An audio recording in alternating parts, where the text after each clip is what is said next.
wrong, what would silencing the haters and beating one of the sport's pound-for-pound best mean to you?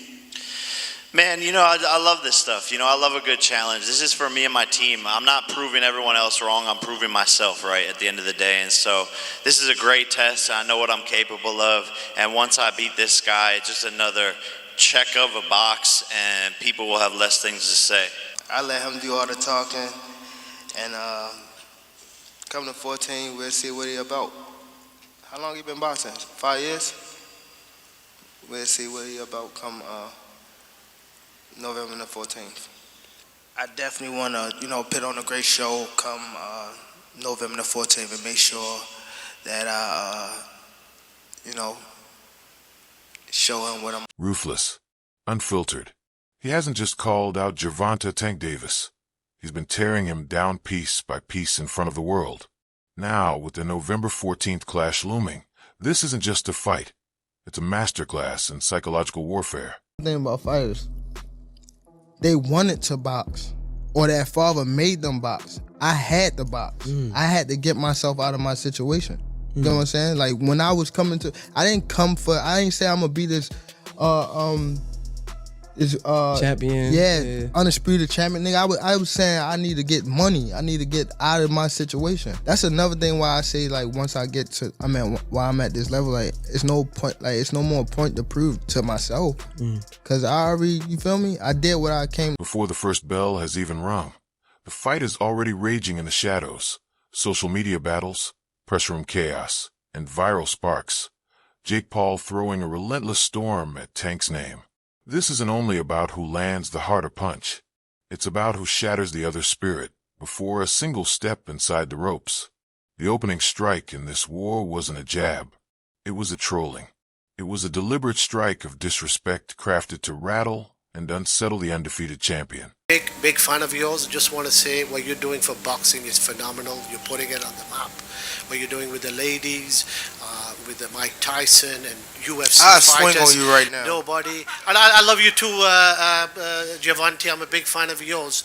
But I just wanted to tell this man what he's doing for boxing and putting it on the map, and just want to take my hat off to you. Get the mic from him. So, get the mic from him, for real. What I want to say is, if you beat Tank, people are going to say you beat a smaller man. So what's the victory here?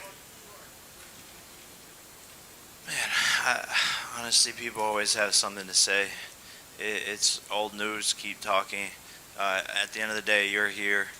So whatever anyone has to say, just keep on saying it, please. It doesn't matter. Doesn't matter. Fans instantly speculated the fight might collide in mockery. Yet that is exactly where Paul's strategy lives, stretching the line so far that the fight itself feels secondary to the spectacle he builds. I don't really know how to feel about it, what to really say about it. I've only been asked this when it's presented to me. That's when I think about it, and I can't really come up with a good answer for it. In a lot of ways, it doesn't make sense to me. Of course, we know the size differential, and the list goes on from there. I don't know, man. I think we're entering a generation now, or a phase now where fighters, I don't know if it's fighters, I don't know if he doesn't care about the legacy, or if he feels like this fight doesn't matter, I'll get back to the legacy. I just don't know. This is truly it's not a legacy fight, but of course it is a generational money fight, so I don't know. Okay, before, say you're not won a world title yet, you're about to fight for the world title, or that's the offer. You know yourself how you felt at that moment wanting to become world champion, because you always get in that ring. Now I can't answer this, right? So when I turned pro, it was about making money. When I turned pro, it was about just getting a better life. It wasn't really about belts. I didn't understand what the IBF title was when I won it. I didn't know who won it. I didn't. I grew up doing it. I started boxing when I was 4 years old. So this is something that I just always did, and it was something that it kind of was a backup plan to college football. You know what I mean? Like, that sounds ignorant, but that was my approach to boxing because I'd done it for so long. I kind of like took it for granted, I guess. Yep. And because I had so many God-given abilities and I had a dad, like God blessed me with a dad that just was like, I understand this business and I'm not going to allow it to take advantage of you. My dad was literally shoving the business of boxing down my throat, and I was like, I don't want that.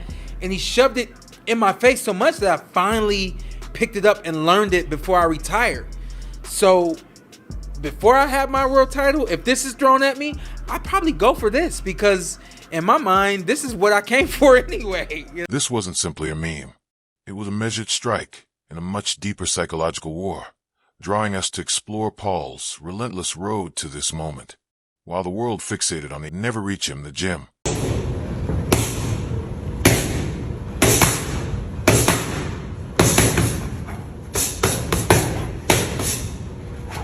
August, I'm back, baby. And you've said in the past that you want to be taken seriously as a boxer.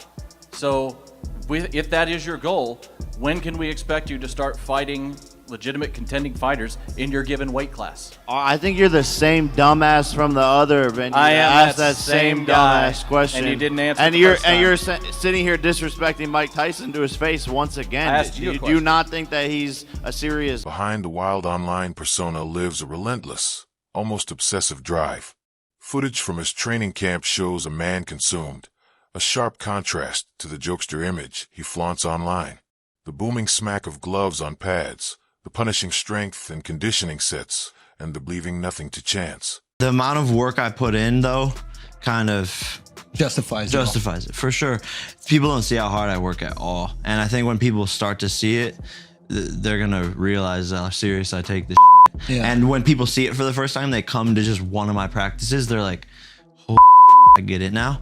He stripped away the skin of a social media star and completely embraced the ruthless discipline of a professional boxer. Higher power, I think that's like guiding my journey here. Okay. I'm very spiritual, and just the way that all the knockouts have unfolded and all the fights and the way that this is going, I feel like there's like a higher purpose for my career, and I think it's just to show kids that anything is possible, and that if you really set your mind to something, no matter how many critics you have or how much you have to deal with, or if everyone hated you at one point in your career, you can overcome that. Paul has often declared his mission isn't merely to win, but to stun the world and craft a legacy that nobody can dismiss. The toughest fight for me, from an experience standpoint, I know he's in his prime, 30-0 or whatever it is, undefeated, top 10 pound-for-pound fighter. I respect Tank a lot, and that's why I'm excited he's going to bring the best out of me. And I have to be prepared. I have to be the most locked in I've ever been, and that's what makes this a massive fight. So much is at stake because we're young, and we're just, on the tip and the brink of our careers and coming into greatness in our primes, like you said. And so the loser of this fight is going to be the embarrassment of the world. Their fan base is going to be let down, and everyone's going to see that, and it could be a career-ending loss, and that's what makes this exciting. Yeah, I feel like it's no pressure on me. The only pressure on me is when I put pressure on myself. That's why I'm not going out here and saying I'm gonna knock them out or anything like that. So we just gonna put on a great show come November the 14th, and the fans won that night. I just want to put on a great show so everybody can, be happy. For sure, we know that Jake is much bigger than me and things like that, but we just gotta be smart when we get in there, and that's what my experience gonna play a big factor. So this is no hobby anymore. It's a deliberate mission to prove his power and devotion are real. A straight chaff public opinion. If you like that YouTube fake boxing stuff, cool. If you're a real boxing fan who doesn't like that, I feel them on that. But as a boxer, if your heart's not in it, go get your money. At the end of the day, it's you in there and nobody else. So go get your money if your heart's not in it. But if you're fighting for legacy, that's not the way to go. That should be like your last fight. The last thing you do, if you're trying to, build a legacy. But I don't think he chased. So how does a king respond when a court jester dares to test his throne? For Gervonta Davis, the reply appeared to be nothing more than a shrug. In public, Tank carried himself. The guy that knows how to sell a fight. Tank cannot sell a fight in his own division. You have the Paul brothers and they come over to boxing. Their idea from day one is we don't have the skills or the experience. What we're gonna do is we'll take on the absolute best guys, but they're gonna spot us some pounds. Tank has one job to do, that it doesn't make any difference, that boxing is a real sport. My skills versus your skill, of which I am an abundance of and of which you have none of. Tank is telling anybody that will listen that there's a size problem. My skills and my experience in boxing, I do not have to wonder who's in the bar tonight. Any bar I go to, I rule the bar. No, it turns out that you don't. Just need some big guy to corner you, apparently. Boxing has never stood its ground. Boxing has never been able to explain why Floyd needed a half hour to get rid of a guy who's never boxed before. Tank Davis has already began this. When you choose a dum-dum, don't be surprised when he goes out and acts like a dum-dum. When people, what I got from that is he's a hater. You don't know me as a person. Let's say you don't like me. Like, you don't know me. Like, you feel me? And I don't give a fuck. Him. And everybody that cool with him, I mean, with him. Tank, question for you. Proud father. This sparks a powerful question. Is Tank's silence proof of unshakable focus? Or is he dismissing a danger far more real than he dares to admit? Who were you going to call out? What was the plan originally? I think he was here. He came in my locker room. Shakur Stevenson? He wasn't in my locker room. And Jake Paul?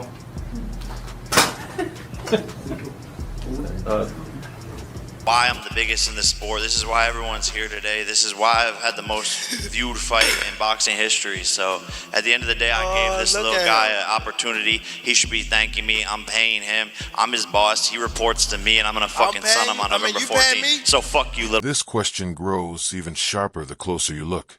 For starters, his flawless record carries an asterisk now, after his last fight with Lamont Roach ended in a majority draw. And that calm, unshaken him is the real clown. Your thoughts, is Jake Paul someone you'd want to take on at one point? Yeah. Tell him, this is my call out. Jake Paul, what up? What up, Jake? Somebody you've had some interaction with on social. What do you make of maybe the lack of discipline or arrest? Lack of discipline. Lack of discipline. Is that what you want to put it down to? Yeah. It's more than lack of discipline. Yeah. It's vile. Do you know what I mean? I don't condone that at all in the slightest. So it's not got nothing to do with lack of discipline. It's got everything to do with moral compass. And for me, that's just... You're gonna see the two biggest fighters in America go head to head with an amazing card. World championship fights back to back to back, and that's just how the MVP way we do it. And I'm gonna come for a knockout of the year again. I've seen it in my visions, I've seen it in my manifestation. I'm sleeping this guy and gonna create the most viral knockout ever. Tank, same question. When people, those hundreds of millions of people tune in to Netflix to watch this fight, give me something you can guarantee that they're going to get. You know that. Just excitement. You know, that's what I bring to the sport, excitement. That's why I'm the one that's doing the most at the gate. It was a vicious personal strike. Y'all doing all this betting and stuff, right? And I'm looking at the fight because I'm his coach. This is a very serious fight, and I'm a very serious person. My question to you is, where did 12-ounce gloves come from? Why y'all couldn't take 10 and he had 8? Already he given up 4 ounces of the gloves. I gotta say this because y'all betting all this money. You understand what I'm saying? Yeah, wait, you guys were the ones that wanted 12-ounce gloves, not me. I'll do 8. Fuck, I'll do 4. I'll do 2 ounces. I'll do bare knuckle. Like, I wasn't aware of that. You know what I'm saying? Because I know that he can handle himself. So what do you want? 10 ounce? 8 ounce? What do we want? If he the one said that, I'm gonna go with that. I wasn't aware of that. No, the 12 ounce came from your guys' side. No, it's not. On God, perfect. Then what do you want? 10? No, I didn't say that. So 10 ounces. It don't matter to me. Perfect. It doesn't matter to him. So back to what I always wanted, which was 10 ounces. Great. Well, you just made something clear to me. You just made you. something clear to me because I didn't know. Because you fight at 10s, he fight. Yet some surprise Anand has boldly predicted a Jake Paul upset, arguing that Paul's raw power and unorthodox path give him a rare edge. Even Tank's own trainer, Calvin Ford, has carefully admitted Paul's real progress, cautioning that he cannot be overlooked. From a 250-pound world heavyweight champion to a 135-pound 5'6" I mean, it's bizarre. You know, you've got a cruiserweight fighting a light. As the lines of battle are drawn, one core question lingers: whose strategy and whose mental edge will ultimately shape the ending of this unprecedented clash? Jake said that I snort cocaine, that I'm a cokehead. My rebuttal to that was, I'll tell you what, you can test me randomly for the next 5 years for cocaine, if I can test you randomly for performance-enhancing drugs the next 2 years. And I never got a response on that. For all of you Karens who accuse me of being on steroids as the reason for winning all of my fights, we have the strictest drug testing possible for this match. U.S. Anti-Doping Agency. Random drug tests at any moment. Oh, look. They're here now. Hey, USADA, me in the car. Looking good. See if you're on steroids. Clean as a whistle, contrary to what they say. You on performance-enhancing drugs? If taking Viagra counts, then yes. I'm gonna need a yes or a no. No. A perception of a